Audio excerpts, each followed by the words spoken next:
Boa noite. Vamos lá, última palestra, quer dizer, penúltima, né? Depois um painel, ou última, não sei como considerar. Vamos falar de otimização baseada em profile. E aí tem muitos termos, né? Muita coisa ao mesmo tempo, fala de profile, fala de otimização. Então, qual é a agenda de hoje? Vamos perder muito tempo, não vai ter agenda, vamos para a próxima coisa.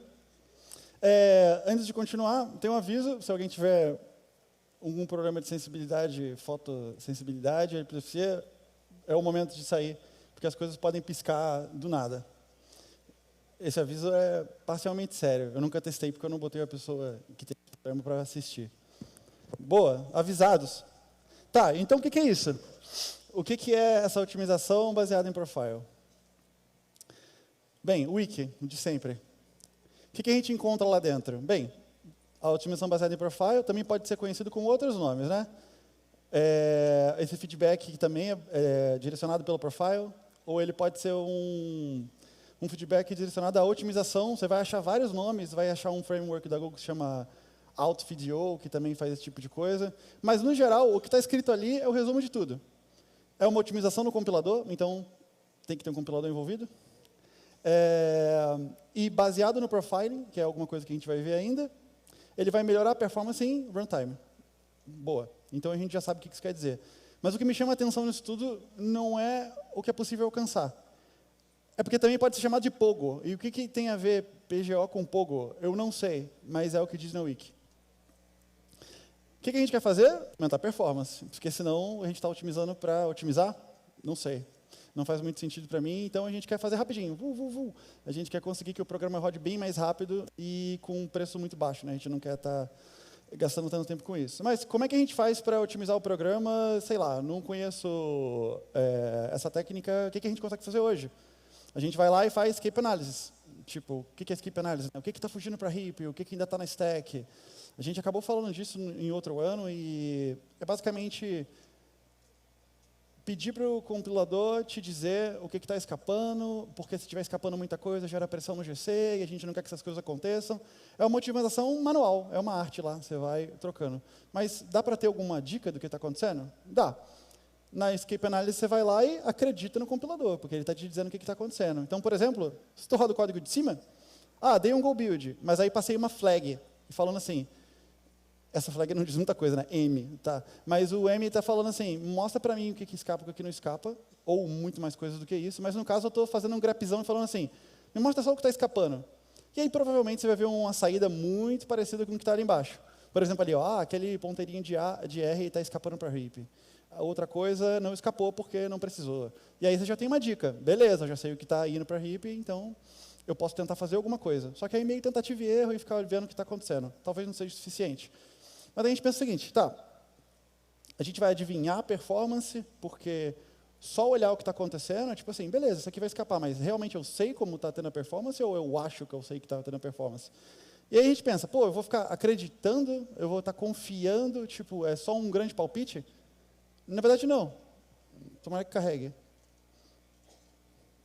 Bem, isso é uma coisa que eu já falei em outro ano e vamos ver se passa. Não passou? Meu Deus. Alô, internet. Pois é, performance não se adivinha, performance se mede. Não é tipo, vou ficar mexendo e aí eu acho que eu sei o que vai acontecer. Primeiro que você não é um compilador. E ainda que fosse, você não está rodando em produção para descobrir o que está acontecendo. Então, como é que a gente descobre a performance? Benchmark. A gente começa a fazer o benchmark para descobrir o que está acontecendo com esse código. E aí, por exemplo, uma função simples de benchmark, bem simples, ele está chamando essa função dentro desse for, e o resultado vai ser um monte de número, para quem não está acostumado. Mas para quem está, a saída desse assim, go test bench. Testa isso aqui para mim. E aí, por exemplo, está testando uma função e está dizendo qual é a performance dela, quantas operações ela faz em ano segundo, coisa desse tipo. Só que, beleza, eu não sei como o meu programa funciona testando uma função. Eu posso ter uma ideia, mas como é que funciona o programa inteiro? Dá para eu descobrir como o programa inteiro se comporta? Dá. Dá para fazer benchmark em tudo e ficar tentando coletar. Não é o melhor jeito. O que a gente faz quando está nesse cenário? A gente começa a fazer profiling. Que aí a gente já começa a introduzir uma parte da coisa que a gente quer otimizar, baseada em profiling. Então, o que é o profiling? Bem, em Go a gente tem dois profilings, né? A gente pode fazer o profiling tanto de memória quando a gente pode fazer outro profiling de CPU. Mas, beleza. Qual desses dois faz sentido eu usar? Quando a gente está falando de otimização nesse nível do compilador, que é o que o Pogo está usando, só o de CPU faz sentido. O outro não vai te ajudar em quase nada. Então, você precisa coletar os profiles. Tá, como eu coleto os profiles? Bem, se tua aplicação for num ponto bem específico, ou se você não quiser servir ela via endpoints, o pacote que você vai usar é dentro de runtime e vai ter lá, pprof. Boa, eu sei que o pacote existe. O que eu faço com ele? Bem, tu cria um arquivo. Muito provavelmente o nome do teu arquivo vai ser CPU profile, ou você vai botar um númerozinho para saber o que você está fazendo ali. Mas é isso, né? Você cria um arquivo, CPU profile, e é a saída.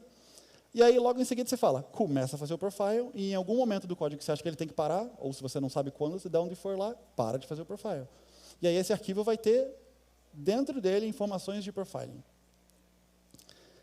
Só que não necessariamente você está fazendo isso numa CLI, ou em algo que é um ponto fixo, você quer fazer também, sei lá, na tua API. Que você está servindo via HTTP. E aí já muda um pouco, já é um pouco mais fácil, na verdade. Porque se você importar, sem efeitos colaterais, o pprof do NetHTTP, fica disponível um conjunto razoavelmente grande de endpoints. Só que o que a gente precisa é o profiling só de CPU. Aí o que a gente faz? Vai lá na porta padrão, ou na porta que você escolheu, e vai lá em debug, ponto, pprof, ponto, profile. Você fala, tá, beleza, entendi que dá para fazer de um jeito, entendi que dá para fazer de outro, mas o que tem dentro desse arquivo? Não sei, não sei ler isso. Mas alguém tem que saber ler isso, que senão acabou aqui a conversa. Tchau. Mas não é isso. Quem consegue ler é a própria ferramenta de Go que se chama GoToProf. Então, uma vez que você coleta essa profiling, você vai abrir com o pprof. Tá, então a gente já sabe coletar. A gente já sabe como abre. E o que acontece depois disso? Se tu estiver usando na CLI, a ferramenta de pprof, provavelmente você vai usar alguma coisa desse tipo. A saída vai ser alguma coisa desse tipo. Então, por exemplo, estou perguntando assim, me dá o top 5 do que está tendo mais custo. E aí, custo é abstrato mesmo, por enquanto. E aí você vai ver que está aparecendo ali, ó, mostrando os 5 primeiros nós de 126, onde o acumulado é maior do que 30 milissegundos. E aí, gravem que ele está falando sobre nós. E ele não está falando que tipo de nós são esses. Mas aí, por critério de comparação, finge que é um nó daquela árvore abstrata da linguagem. Não é 1 para 1, mas é um bom jeito de pensar. Então, tem 5 nós aqui que estão levando isso. Qual é o total? 67%. Tem uma porcentagem e tem a quantidade de nós. Isso deve aparecer daqui a pouco. Quando a gente vai para a visualização web, não necessariamente fica mais fácil, mas pelo menos tem um desenho. E o que esse desenho traz? Coisas muito parecidas. A porcentagem. E agora a gente consegue visualizar esses nós. O que antes era só umas caixinhas, agora você pode passar a chamar de nó, porque é a nomenclatura. Então, são os nós. E aí a gente consegue saber, inclusive, pelo tamanho dessas caixinhas, qual é o volume que ela está ocupando, e você começa a ter um hint de tipo, desse tamanho? Tá. Então, aqui deve ser onde está acumulando mais tempo da minha CPU, já que é um CPU profile. Só que tanto faz se você fizer isso na sua máquina. Tipo, não muda nada, porque a realidade do teu programa não é só estressar a coisa da sua máquina, é rodar em produção. Então, você tem que levar essa técnica, esse método, e rodar isso em produção. Porque aí você vai descobrir realmente se o profile faz sentido para o teu workload. E aí que o Pogo entra.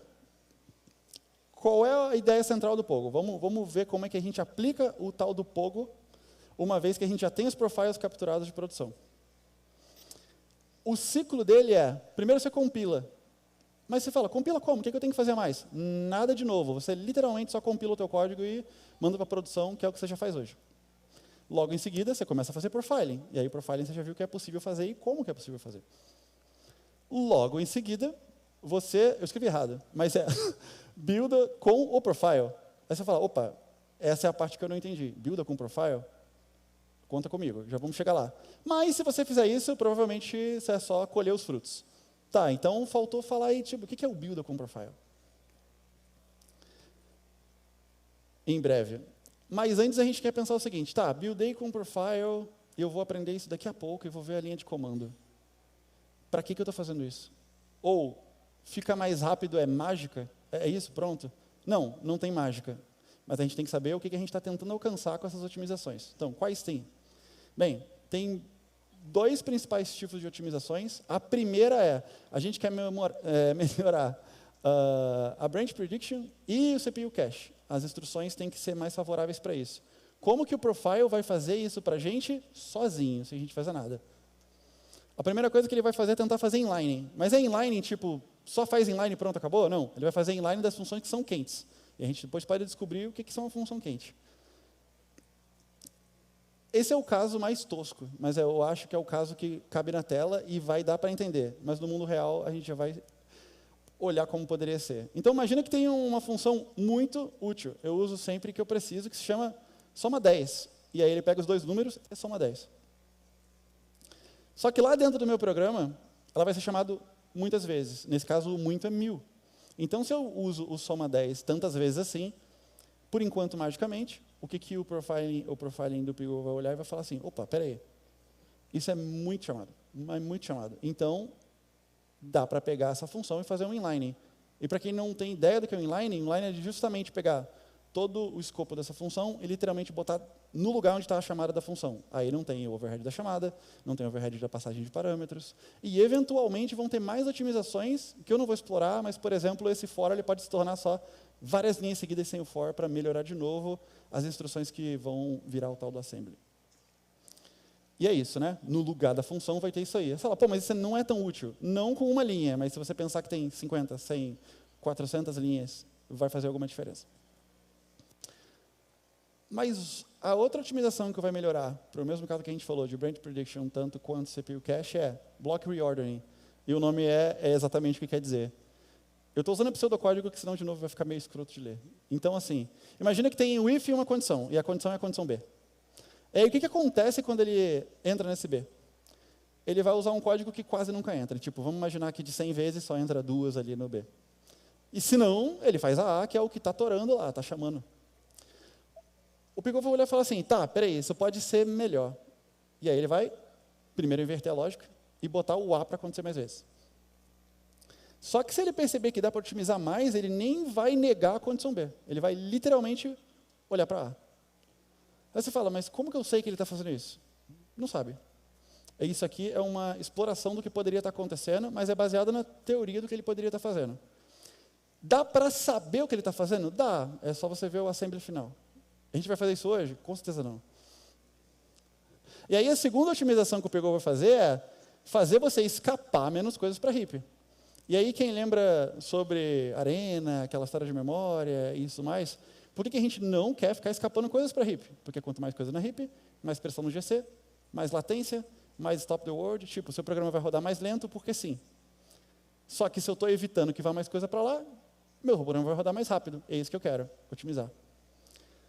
E aí, uma das coisas que ele faz para conseguir isso é pegar um método, uma chamada de método virtual, e aí essa é uma linguagem meio dinossauro, mas é assim mesmo. E o que é o método virtual? Ao invés de eu chamar a função que eu quero chamar, eu estou chamando via a interface dessa função. Então, um exemplo, talvez, do mundo real e menos dinossauro seria, eu tenho um repositório e ele é uma interface. E aí tem uma função lá dentro, que eu nem botei retorno, mas tudo bem, é só um exemplo, que tem lá, get all, pega tudo, que também no mundo real ninguém pega tudo. Mas aí o que a gente faz? A gente tem uma variável que se chama R e está lá, R de repositório. E aí ela está nessa interface. E aí o nosso código vai lá e chama a função. Só que tem uma indireção aí, né? Ele tem que descobrir qual é o método real e assim chamar. O que o Pigou consegue fazer para mim? Ele casta e chama direto. É isso. É tão simples quanto fazer isso.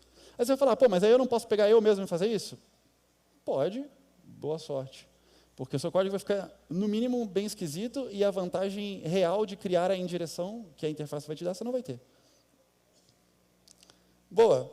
Então, eu já sei que ele otimiza. Eu já sei, no espaço teórico, que ele otimiza, porque a gente não vai olhar assembly. Agora chegou a hora de pegar esse resultado do profiling e buildar com o profiling. Aí você fala, porra, deve ser um inferno, né, fazer esse negócio, porque tem que pegar o arquivo, jogar para lá, buildar e tal. Quem dera, não é tranquilo. Go build todo mundo já usou. Ao menos quem não usou Go nunca fez Go build. Mas quem já, sei lá, passou 1 minuto com Go, algum momento foi lá, Go build, aí viu que gerou um binário da sua máquina, para a plataforma que você está usando. Isso é suficiente? Não, porque é o que a gente fazia até ontem. É tão simples quanto escrever Go build, menos Pigou, auto. Vai te falar, auto? Auto, o que? Automóvel? Auto o quê? Então, o auto o que quer dizer? Faça pigou automaticamente. Mas espera aí, automaticamente, que magia de novo, para. Quando a gente está falando auto, lembra que lá no início a gente falou assim, estou fazendo CPU profile, vou dar o nome do arquivo, CPU profile out. Como é que ele vai descobrir que é esse o nome do arquivo? A resposta é, ele não vai descobrir que é esse o nome do arquivo, porque tem um nome padrão. Quando a gente está usando o PGO auto, ele vai automaticamente procurar um arquivo que se chama default.pgo. Então, se esse arquivo já estiver disponível no diretório onde isso estiver sendo rodado, automaticamente ele vai considerar o profiling que você fez e vai otimizar o programa com as otimizações que a gente viu. Aí você fala, beleza, então se eu mudar o primeiro exemplo para default.pgo, é só ficar usando que ele vai ficar otimizando? É só isso. Ele vai realmente ficar otimizando. Mas se eu não tiver só o default e tiver várias versões e eu quiser comparar e ver a diferença, eu estou preso ao nome? Não, porque o pessoal do Go não é tão naíve assim. Você literalmente fala, então é esse arquivo aqui. No caso, podia ser aquele anterior, CPU profile.out. Aí você pensa, porra, mas é fácil, né? É fácil. É porque a gente fica mal acostumado, né, com as linguagens esquisitas. Então, quando a gente vai para o Go, é tipo assim, builda com PGO, pronto, está otimizado. Tá, beleza, eu fui lá para a produção, consegui otimizar, minha aplicação roda mais rápido, eu não sei quanto porque eu ainda não medi, mas ela roda mais rápido. Mas eu fiz uma ferramenta que é uma ferramenta de linha de comando. Como que eu vou capturar o que o usuário está fazendo para otimizar ela? Resposta simples é, você não vai, mas eu vou te dar alguma coisa para fazer. O que você consegue fazer? Imagina que você fez a CLI lá que conecta com a AWS porque você não confia na AWS CLI. Agora chegou o momento que eu avisei que vocês poderiam ter um problema com cores e que você vai fazer o profiling com o benchmark. Você só não vai fazer o profiling como vai fazer o profiling com o benchmark, ao mesmo tempo, tudo junto. E aí, por que a gente quer fazer isso? Porque a gente quer, sinteticamente, fazer um volume onde essa aplicação minha, que eu nunca vou saber como o cliente vai usar, e tentar otimizar ela com um chute educado. Então, boa. O ciclo que a gente já sabe. Primeiro a gente roda o profiling. Só que com um benchmark. Então, a gente vai lá para aquele cenário, a gente está rodando benchmark. Go test. Menos bench. E ponto, porque roda aqui mesmo. Quanto tempo eu quero estressar isso? 60 segundos, 1 minuto. Qual é o profiling que eu quero usar? Ah, agora eu vou usar o default. Pô, mas por que você está usando o default e você está desligando? Porque primeiro eu quero saber como ele roda sem. Boa. E aí, o que acontece se eu rodar isso aqui? Eu vou gerar esse arquivo default.go. E eu não estou olhando para o atual. Então, ele está subscrevendo. Boa. Agora sim eu quero otimizar, porque ele já rodou. E aí eu vou lá e troco de off para auto. Nesse momento, nos resultados de benchmark, você vai começar a ver se você teve ganho real ou não. Você não vai adivinhar se teve ganho, você vai ver o ganho. Por que teve o ganho? Aí você tem que confiar um pouco mais. Mas lembrando, você pode literalmente fazer isso com uma aplicação web. O que eu quero dizer com isso? Você tem uma aplicação que tem N endpoints. Aí você fala, pô, eu entendi o que você falou, só que eu sou muito mais inteligente do que você imagina. Então, o que eu vou fazer? Eu vou lá na CI, eu vou subir um Kubernetes via Kind, calma. E aí eu vou rodar o meu K6 e vou fazer teste de carga durante a CI para eu fingir que tem o load, para quando eu chegar em produção, ele já está otimizado. Sim, mas aí você está fazendo uma otimização de um workload que você não tem no mundo real. Você está otimizando a coisa errada. E aí, qual é o problema disso? Que seu binário vai ficar maior, porque é por causa dos inlines e coisa parecida. E aí, beleza, você otimizou um caminho que é tipo, cria produto que a pessoa cria uma vez por ano. Não tem porquê. E fora que você desperdiçou um tempão de CI para descobrir que não ganhou nada com isso. Então, isso é uma técnica válida quando a gente está pensando em CLI e coisas que você não vai ter o feedback, não tem como ter esse feedback, mas mesmo assim você quer otimizar baseado em profiling. Tá, vamos lá. Qual o estado disso tudo? O Pgo, ele existe em Rust, o Pgo existe em outras linguagens mais antigas, o Pgo existe no mundo da JVM, a Hotspot meio que já faz isso, você não vê e reclama que o Java usa muita memória, mas na verdade não é à toa. E no Go, não. No Go chegou ontem, porque tudo que chega ontem no Go parece hipster, né? Cara, o Go tem um negócio de ouvir falar, e a pessoa do C++. Tem 20 anos que isso existe. Pois é. E aí, como é que foi no Go? Na 1.20, teve o teste para a comunidade, você podia lá fazer de forma experimental e começar a ver. Aí você vai lá, dá feedback. Aí se a pessoa da Google não for usar, ela ignora o feedback. Mas aí se ela for usar, ela realmente ouve. E aí chega um momento que eles entendem quais são as limitações, até onde que dá para ir para isso. Beleza, é aquele ciclo de 6 meses onde eles estão tentando entender se essa é a melhor experiência e se está tendo ganho real mesmo. Aí chega na 21. Na 21 ouvimos o que vocês falaram, estamos dando um jeitinho aqui, relaxa. E a gente acha que está pronto para produção, usa aí. Eu que não vou usar. Mas usa aí, eu sou o time do Go, usa aí. E aí eles atualizaram as docs do tipo assim, beleza, vocês já testaram, era meio experimental, agora quem quiser usar, pega e usa agora. Pronto, lê esse blog post aqui e vai dar tudo certo. Aí tu fala, massa, né? Já está no 22. O que vai mudar no 22? O 22 já chegou, mas o que está mudando para o 22? Eu mostrei só 2 coisas sobre inline. E essas coisas elas vão aumentar, porque tem muito mais o que fazer de inline. Quem já está mais acostumado com ou o Pogo, ou com isso em outras linguagens, sabe que as 2 outras coisas que eu mostrei, elas não são suficientes. Tem muito mais técnica durante a compilação para melhorar o seu programa. São técnicas que são ou difíceis demais de explicar, ou, na verdade, elas só não estão cobertas porque o pessoal estava experimentando. Então, o 22 ele tem mais e mais coisas sobre inline. Só que a história do Pigou não acaba aqui.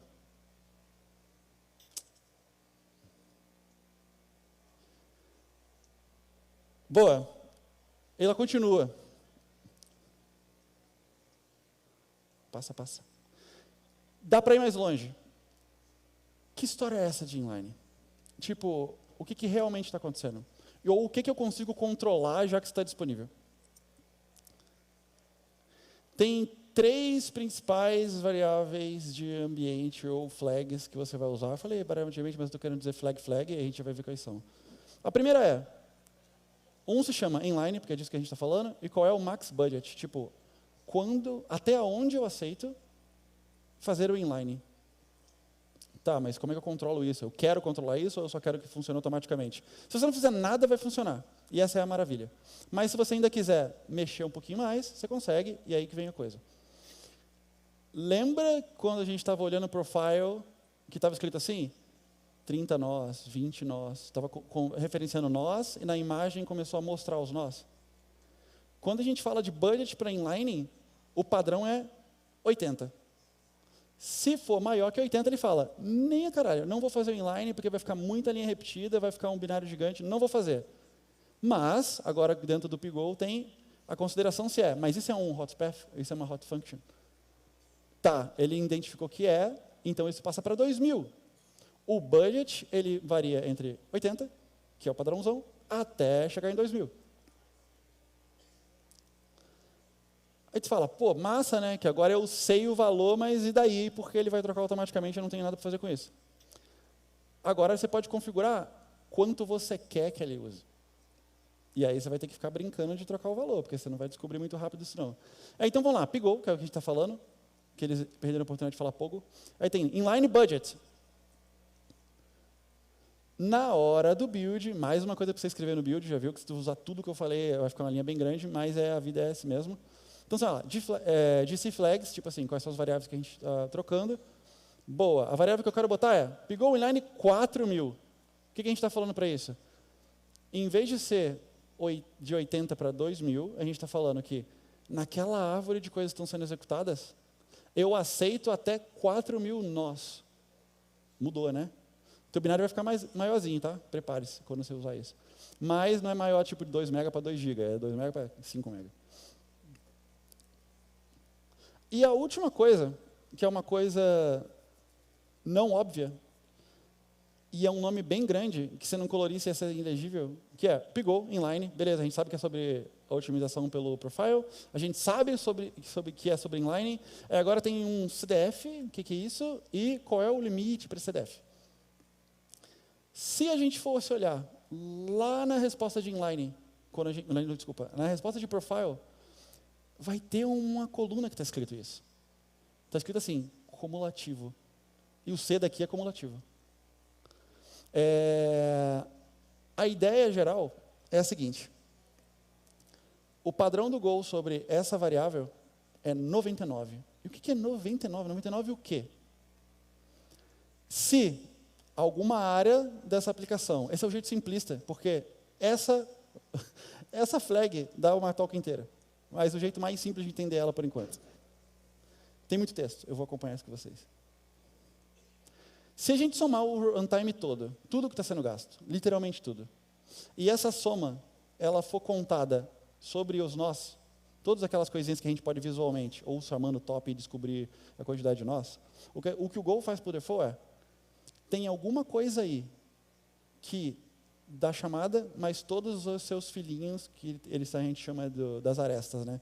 Se somar isso tudo aí, ela está dentro do top 99 do runtime? Sim ou não?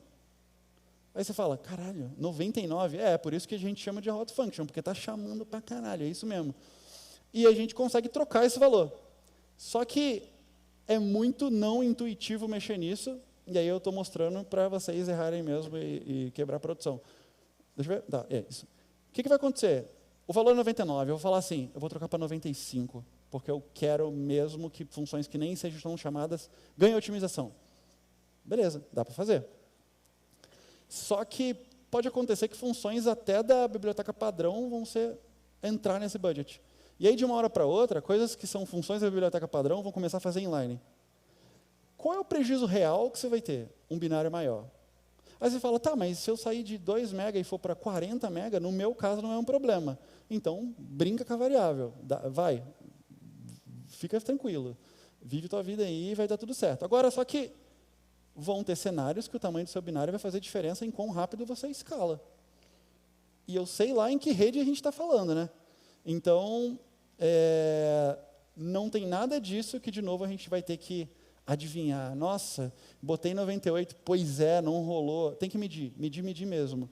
E como é uma variável que ela seta coisas que já são internas do Go, e ela vai ter que fazer equilíbrio com a quantidade de nós, são várias coisas que você está mudando de lugar ao mesmo tempo.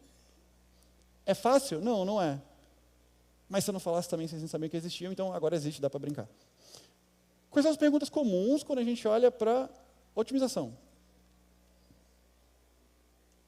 A primeira é, beleza que ele faz isso, mas dá para eu invalidar um profile que eu fiz, para ele não ser mais considerado? E o que eu estou chamando disso? Fui buildar, usei a saída lá do default.pgo, só que não serve mais, ele não consegue ser usado.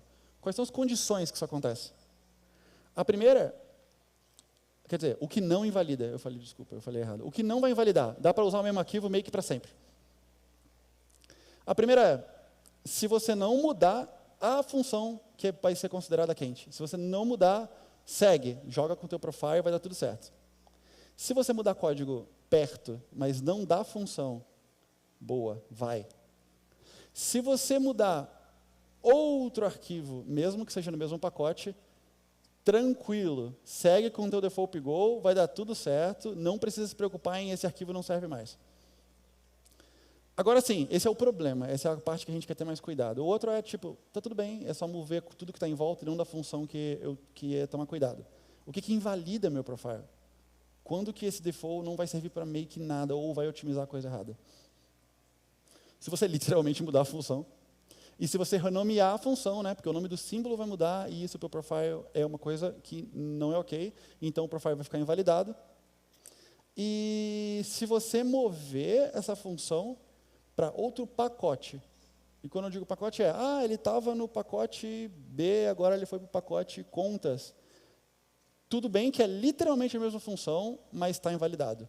Então, na hora do refactoring, não é para evitar fazer refactoring. Não vou refatorar, porque senão vou perder meu default. Não, calma. O ponto é, só toma cuidado para lembrar que se você refatorar e jogar alguma coisa de um pacote para o outro, você jogou o profile fora. Mas você fala, mas daí, não é só gerar? É só gerar, mas você pode estar falando que tem que gerar em produção.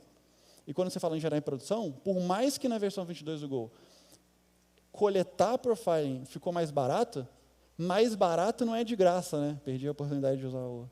Mas custa fazer isso. E dependendo do que a gente está falando de workload, a gente está falando que uma oscilação é o suficiente para ser um problema para você. Ou, sei lá, uma perda financeira, ou algum SLA que você não está batendo. Aí você fala, beleza, entendi, mas o que acontece se eu literalmente tiver momentos diferentes? Eu não vou conseguir fazer profiling de tudo ao mesmo tempo. O que eu estou chamando de momentos? Tem um período da manhã onde o pessoal paga muita conta em restaurante e nesse momento passa por essa parte da aplicação, mas só depois das 6, na mesma code base, tem uma consolidação. Não dá para eu rodar os dois ao mesmo tempo. Pô, eu vou ter que escolher ou quando eu estou fazendo as vendas, ou quando eu estou conciliando, caso hipotético. E agora? Tipo, dá para resolver, porque é isso, né? Go é fácil no fim do dia. Você literalmente faz merging dos profiles. Literalmente faz merging. E, de novo, a gente vai usar a TubeProf. Só que agora, de forma muito mais bruxaria. Porque de uma hora para outra, você já começou a falar de proto. Tipo, cara, o que tem a ver protobuf com isso? Aceita, porque é assim que é, eu não consigo trocar. Mas o ponto é, você vai lá, Go, to, pprof, meu workload das vendas, meu workload da consolidação que só roda à noite na mesma codebase.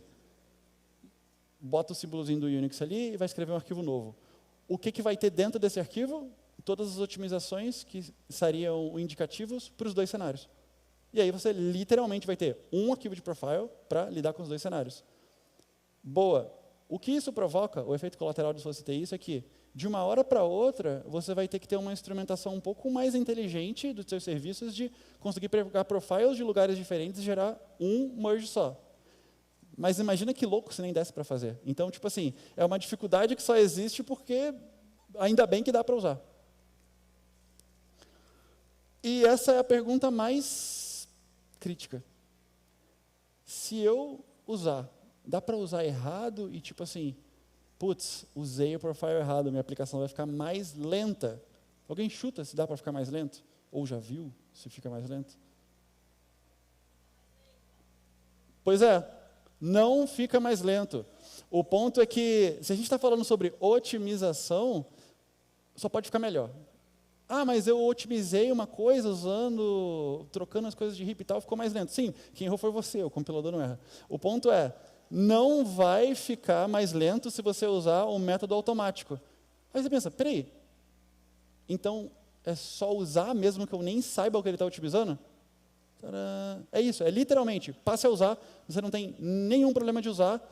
E por que eu estou falando? Mais uma coisa, na versão 22, se você for tipo corajoso, ou corajosa, ou corajosa, o ponto é, você pode ter uma variável de experimentação nova que é, eu quero ver o new inliner, eu quero usar, é massa, eu gostei do que está acontecendo.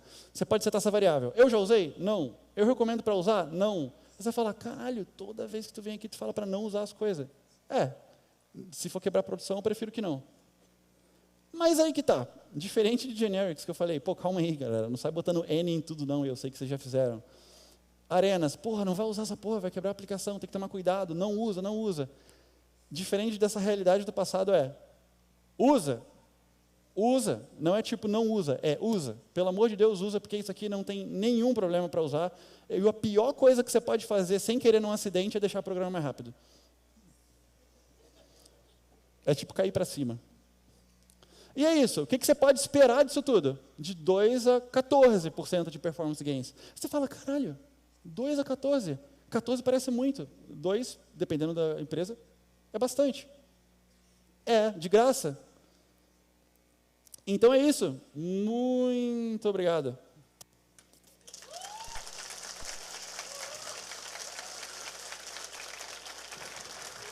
Tem 5 minutos para as perguntas. Sensacional, cara.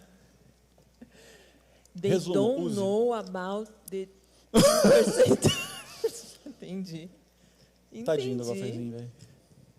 Muito bom. Obrigada, viu, pela parte que me toca, que eu ia ser meu.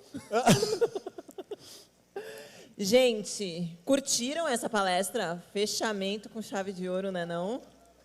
Muito bom. De novo? Vai, bate.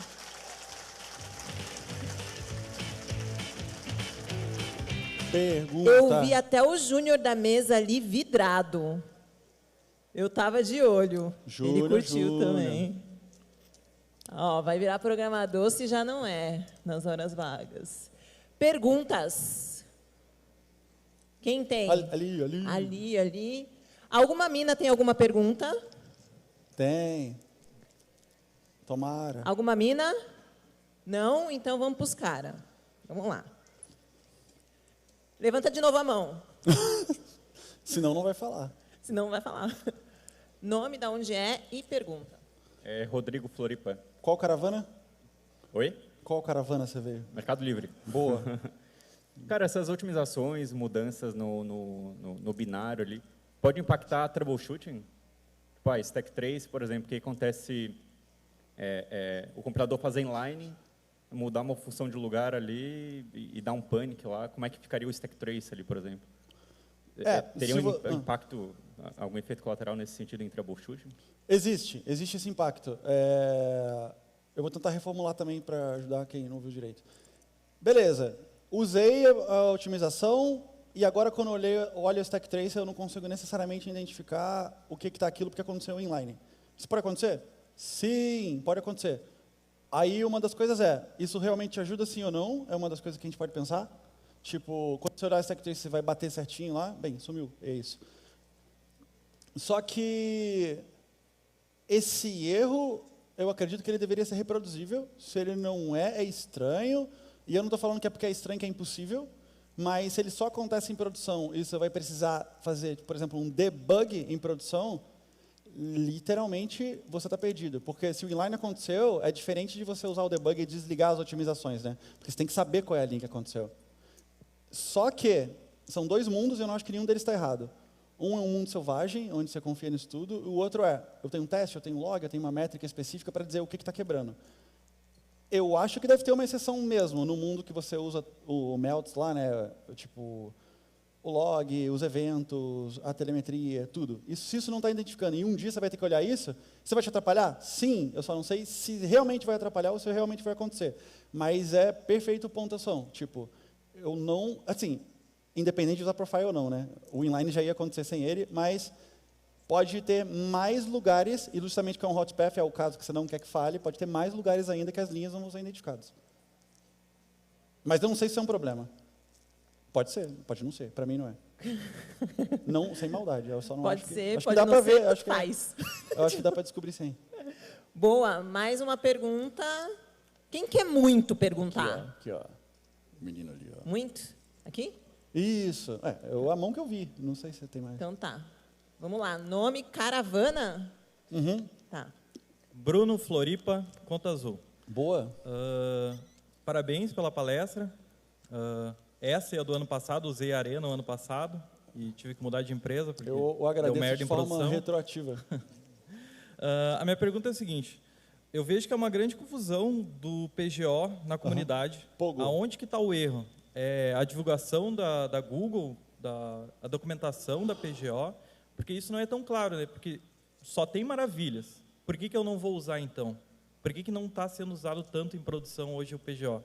O erro está na Google, da divulgação, a forma que eles colocaram, o Go tem PGO. Porque isso não é tão claro quando se fala, já tem na própria Golang Conference da Full Cycle, falar que o Go não tinha PGO. Até, e depois o Elton até veio com, na semana Golang, ele até postou como utilizar PGO no Google. Então, essa confusão e o porquê que não usar. Que eu não... Entendi. Aonde está o erro? A resposta curta é uma loucura, né?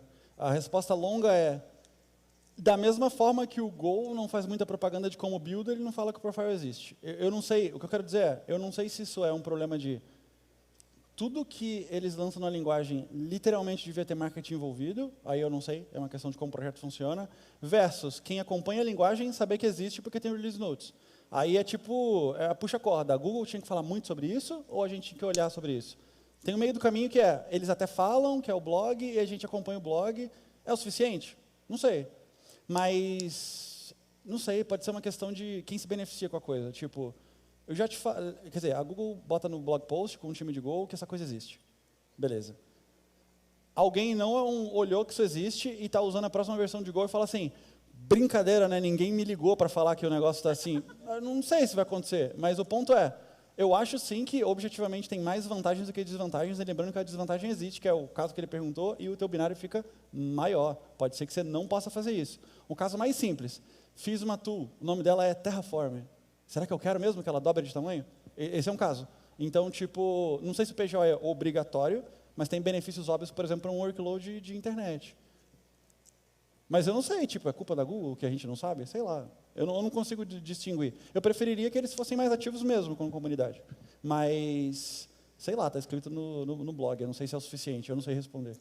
Gente, eu tenho uma pergunta. Ah, não. Vai dar para você. Quem conhecia Pegou aqui antes? Da Gufercon. Tu viu que ele perguntou, mas ele conhecia. Olha lá, Quem não conhecia? Levanta a mão, me ajuda aí. Quem não levantou aquela hora... A próxima é quem vai usar. É quem vai usar. Mas o rolê é o seguinte, é por isso que tem a conferência. É por isso que tem Meetup, é por isso que tem a Semana Go. Entendeu? É para isso que a gente tem que ir movimentando Pasta de Floripa, Conta Azul, para poder se manter informado, porque é sobre isso, assim. É uma boa pergunta, né? Tipo, como que dá para saber vindo aqui? Venham aqui. É um jeito. É isso, entendeu? Então, uma salva de palmas de novo. O Alex vai estar aqui, viu? Vou. Amanhã. Galera que ficou com a pergunta pendurada, procura ele, coloca ele contra a parede. Se der um chute no joelho, assim, ele não sai nunca mais do lugar. Uma flecha no joelho.